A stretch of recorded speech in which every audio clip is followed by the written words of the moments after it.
Fala galera, tudo tranquilo? Bom, no vídeo de hoje é uma análise do terceiro episódio da segunda temporada de Andor, o melhor até agora na minha opinião. Amanhã sai mais 3 episódios de Andor, né? Mas vamos terminar o da semana passada hoje, né? Análise do terceiro episódio, cara, pra mim o melhor episódio desses 3 primeiros lançados, cara. Tudo bem que o primeiro e o segundo foram mais preparatórios e esse já veio com tudo, já trouxe aí tragédia pra gente, já trouxe luta foda, aquela volta épica do Andor em Mina, muito bom, né? Tivemos também mais ali da questão da Mon Mothma lá no casamento. Vamos falar de tudo e vamos começar falando sobre o Andor, né? Já começa o episódio mais uma vez mostrando pra gente que o Andor não sabe pilotar aquele caça imperial. Não sabe, né? Ele vai jogando ali os fios, vai conectando fio com fio e puf, né? E aí dá merda, né? Mas daquela forma ali foi como ele conseguiu se comunicar com a Kayla lá em Chandrila. Então isso foi interessante. Ele não sabe pilotar, mas dessa forma foi como ele conseguiu se comunicar. E por aquele contato que o Andor fez com a Kayla, né, que a gente viu ele tentando conectar no começo do episódio, ele já conseguiu saber o que estava acontecendo em Mina, galera. É isso mesmo. O sinal estava cortado por causa daquela inspeção imperial que estava tendo em Mina. E isso já, né, explica o porquê que ele não conseguiu o contato de cara com Mina e com a Bix, com o braço, com qualquer um, com o Will, né? Isso explica o porquê que ele não conseguiu esse contato.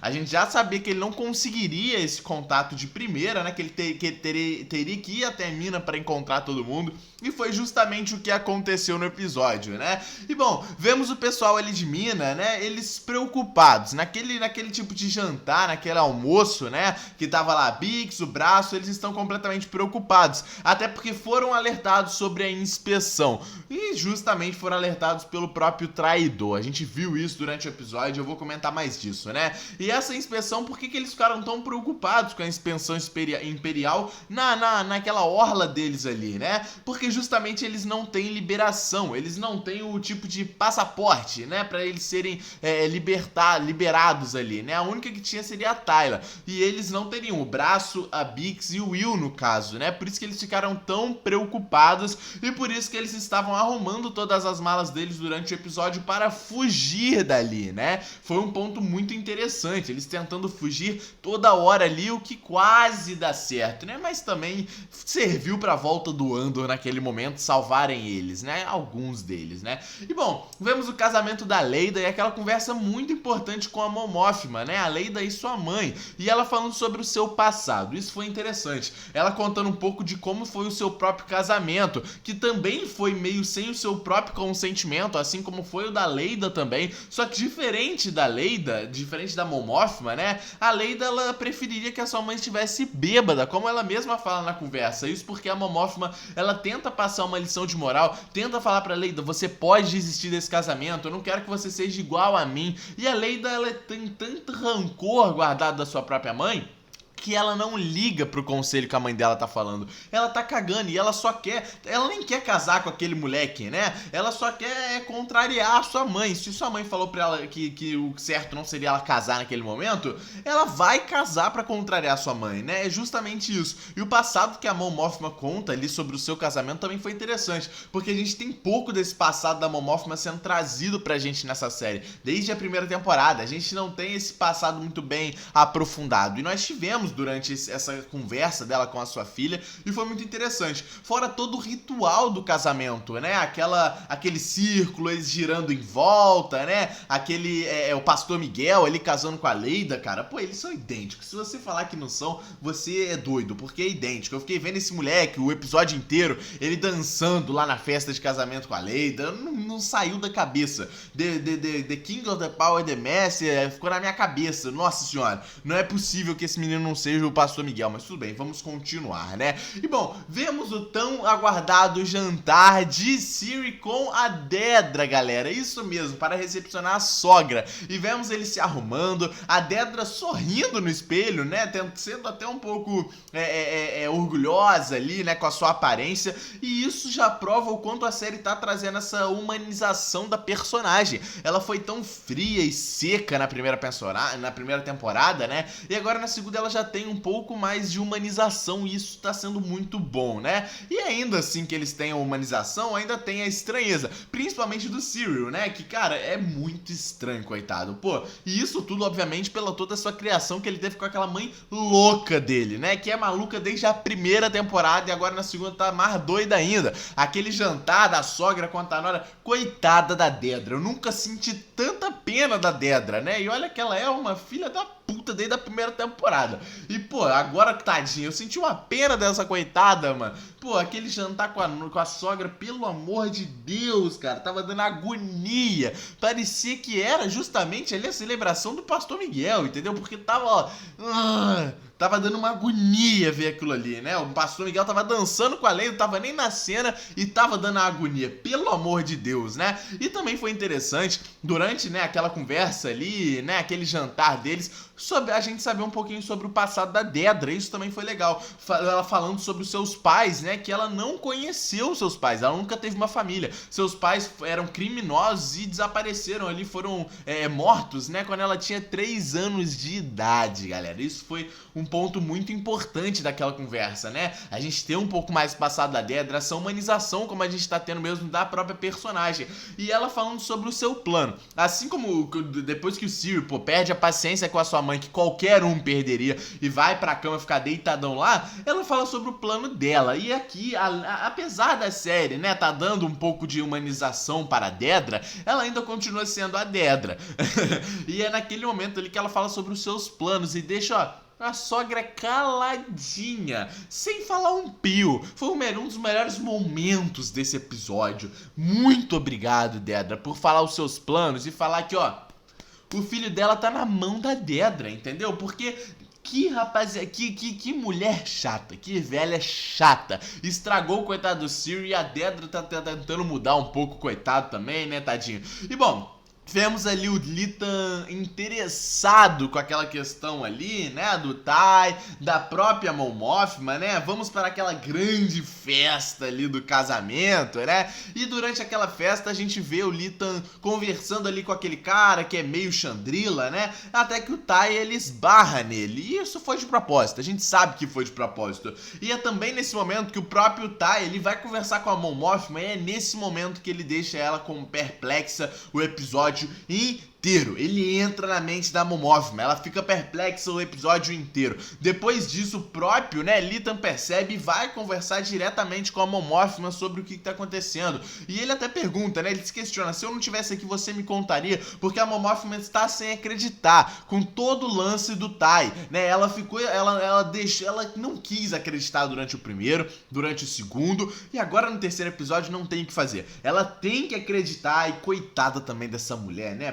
puta merda. Ela não é uma das melhores pessoas, né? Mas, cara, coitada também. Pô, pegar essa temporada pra jogar ela na merda também. Tadinha dessa mulher. Ela só não é pior do que a Dedra que tá tendo que lidar com aquela sogra. Mas tudo bem, né? E é nessa conversa com o Litan que a Mon Mothma enxerga um pouco as coisas e fica ainda mais perplexa. A gente fica o final de episódio inteiro, né, com a Mon Mothma sem saber o que fazer. Elas no meio daquela multidão. Ela não sabe se ela dança, ela não sabe se ela chora, ela não sabe se ela, o que passa na cabeça dela, ela não sabe de nada. Mon Mothma está completamente perdida. Esse episódio traz isso muito bem pra gente, né? Essa perdição mental da Mon Mothma. Cara, tão de parabéns. Conseguiram transparecer isso muito bem pra gente, principalmente com a trilha sonora daquela festa do casamento. E é uma trilha eletrônica que entra na nossa mente e toda a cena dela rodando, ela dançando, sem querer fazer isso, sabe? Porque ela tá tentando fugir dos seus próprios pensamentos.